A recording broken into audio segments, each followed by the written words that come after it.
Bonjour et bienvenue aujourd'hui pour cette nouvelle chronique du futur saison 2. Nous allons aujourd'hui parler du temps, de l'espace-temps, de la possibilité même on va dire de voyager dans le temps et même à travers cette émission de construire collectivement une machine à voyager dans le temps. Alors vous allez voir, vous allez me dire ouais, une machine à voyager dans le temps mais il devient fou le terrier, qu'est-ce qu'il raconte? Vous allez voir que pour justement construire cette machine, on a besoin du collectif, on a besoin des uns et des autres, et ça va être vraiment passionnant de faire ça ensemble, de l'imaginer, de la concevoir et de voir aussi comment elle fonctionne et quelles preuves tangibles on peut avoir de ce fonctionnement.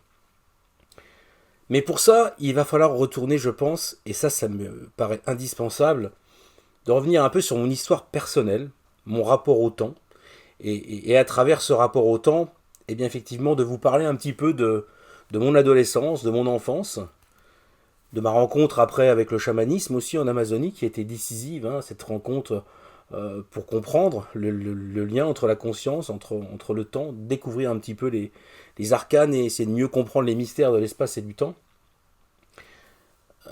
Et puis jusqu'à ces théories sur la rétrocausalité et puis l'utilisation de la rétrocausalité, bien sûr, pour pouvoir appréhender le futur et, euh, et aller chercher de l'information dans l'avenir et pouvoir en faire quelque chose d'utile. D'aussi loin que mes souvenirs me ramènent quelque part dans le passé, j'ai toujours été un enfant très curieux, euh, passionné par les choses de la nature, par ce qu'on appelait à l'époque l'histoire naturelle. Il n'y avait pas grand-chose qui m'intéressait en classe quand j'étais petit, si ce n'est justement ces cours d'histoire naturelle, ces cours de leçons de choses. Et je me souviens que quand j'étais petit, je voulais être zoologiste. Je voulais être un spécialiste des animaux, un spécialiste de la nature. Et la zoologie m'a tranquillement fait glisser, je pense, vers l'âge de 8, 9, 10 ans, vers un intérêt vers la paléontologie, c'est-à-dire la science des animaux disparus de la préhistoire. Alors forcément, comme tous les enfants, j'ai été passionné par les dinosaures, par les mammouths, toutes ces créatures qui fascinent énormément les enfants, en général. Et je me suis dit, à un moment, ça m'a amené encore plus loin. Je me suis intéressé à la vie ailleurs, hein, c'est-à-dire ce qu'on appelle l'exobiologie, c'est-à-dire la possibilité de vie euh, ailleurs sur d'autres planètes, sur des mondes extraterrestres. Je resitue cette époque, nous étions avant 1995, ma passion pour la vie extraterrestre commence à émerger, je pense, vers les années 1986-87, où d'ailleurs je me passionne d'astronomie, mes parents m'achètent mon premier télescope, ma première lunette, et j'observe moi-même, je suis passionné par l'observation du ciel, et je lis les très peu de choses qu'il y a à l'époque sur l'exobiologie. Je rappelle donc qu'on est dans les années, à peu près la moitié des années 80, et qu'à cette époque, on n'a pas encore découvert une seule exoplanète. Et que le système solaire, tel qu'il est, le système solaire planétaire qu'on a, nous, auquel on appartient, à l'époque, est censé être le seul de l'univers, puisqu'on pense que c'est quelque chose d'extrêmement rare, qui est très très difficile à produire, et que le hasard, quelque part, a manifesté, et que le système planétaire, notre système planétaire de l'époque, était vraiment et vraisemblablement le seul dans l'univers. Alors ça c'est très marrant parce que ça nous montre encore bien cette espèce d'anthropocentrisme qui en gros nous disait bah non c'est pas possible, il ne peut y avoir qu'un seul système stellaire, comme à un moment il y avait qu'une seule planète, c'était la Terre. En fin de compte, plus on élargit le champ de notre connaissance et plus on se rend compte que les frontières nombrilistes, on va dire, de l'humain et de l'humanité se réduisent comme peau de chagrin à quelque chose qui est absolument essentiel. C'est-à-dire qu'aujourd'hui, on a découvert euh, des milliers de planètes extrasolaires, des milliers de systèmes extrasolaires. Quelque chose qui était censé être unique, hein, je tiens à le rappeler. Alors on nous a fait la même aussi pour la vie extraterrestre à l'époque. Bon ben non, la vie sur Terre est un phénomène unique.